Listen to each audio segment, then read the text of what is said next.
Episode 4 of Agatha All Along is one of the strangest yet most compelling episodes of the series. It feels like 3 distinct stories rolled into one, saying goodbye to Sharon and welcoming Rio. They face Alice's trial, and they bond over an injured teen. Somehow, it all comes together beautifully. Notably, this is the only trial where no one dies. A small mercy. Let's break down this powerful episode. Goodbye, Mrs. Hart. And hello, Rio. We open the episode with Agatha saying, "We didn't think you had it in you." And winking at Teen. On a first watch, this is confusing, but knowing what we know now, it makes sense. Agatha's surprised that Teen could influence its deadly outcomes. As they bury Sharon and say goodbye, we learn more about Alice's motives. Her mother, Lorna, died in a hotel fire, and Alice didn't come to the road to find her as everyone assumed. She came because her mother told her it would protect her.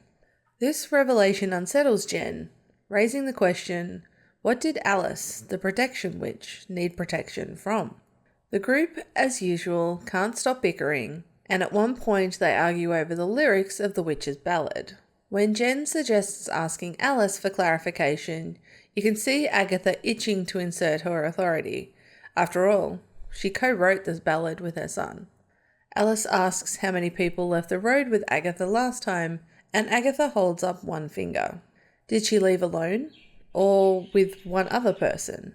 Given what we learnt later, it seems likely she left alone. The argument ends when they realise they can summon a new Green Witch to the road. Teen is thrilled to be helpful with his spellbook, and each coven member has different hopes for the replacement. Lilia, practical, wants someone skilled. Agatha, snarky, hopes it's someone that's not annoying or overly political. Jen, who's a bit shallow, just wants someone attractive. And Alice just wants some painkillers. Enter Rio, who, apart from the painkillers, is all of the above. She crawls out of Sharon's grave, seeming utterly unfazed and skipping down the road as if she's on her way to Oz. Rio's arrival shakes things up. Agatha is furious, first trying to attack Rio and then storming off. Are we in trouble, Agatha? Like, more than we were 10 minutes ago. Meanwhile, the group grows more fractured than ever as they stumble upon the next trial. Alice is determined not to enter, knowing it's for her. But the trial's house literally follows them, forcing them inside. Alice's trial by fire. This trial's aesthetic is stunning, from the set design to the coven's vintage outfits. I mean, seriously, we're an album cover waiting to happen. As they split up to search for clues, each character faces something unsettling. Lilia sees the history of witch persecution and mourns the loss of so many. Jen is spooked by a mask whose eyes vanish when she looks at them, possibly foreshadowing the demon they're about to face. Alice finds a poster of her mum, revealing to Lilia that Lorna sold her songs to keep their home. I wonder if Lorna didn't sell them on purpose, so that her witch's ballad, the protection spell that she created, was more accessible to the world to keep Alice safe. Agatha and Rio share a private moment that hints at a deeper tension and history between them. As always, Agatha tries to divert attention away from Teen, so she engages in some flinty banter with Rio. But it takes a dark turn when Agatha manipulates Rio into confessing her admiration for Agatha's past deeds and Rio's desire for their dead bodies.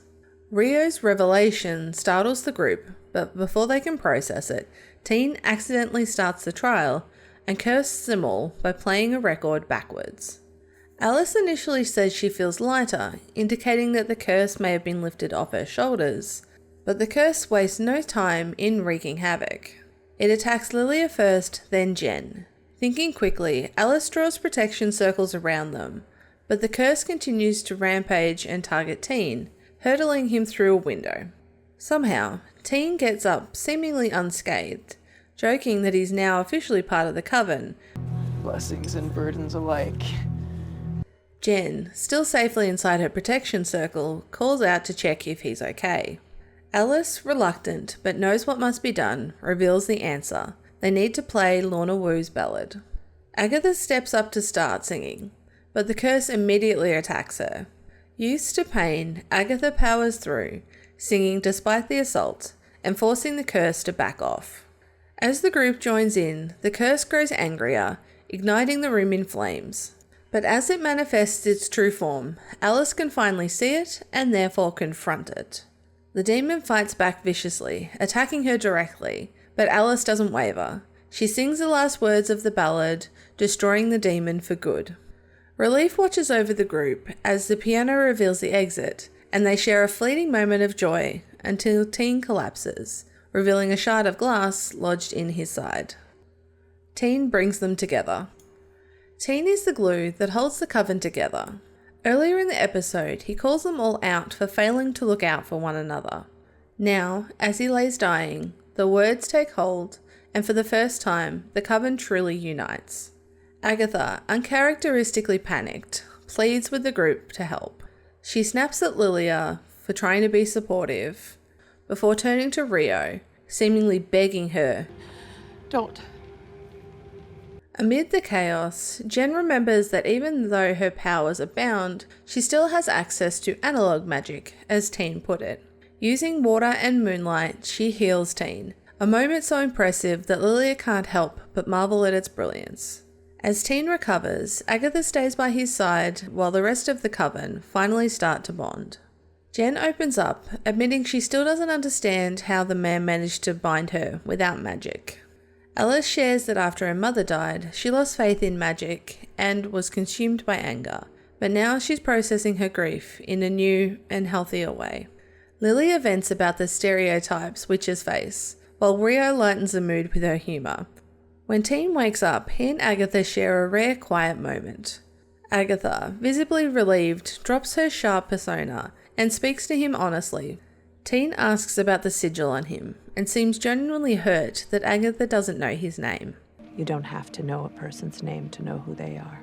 It's a tender moment that I love, but when Teen asks about Agatha's son, she immediately shuts down, retreating behind her normal defences and walking away. Agatha rejoins the group, who are now swapping war stories.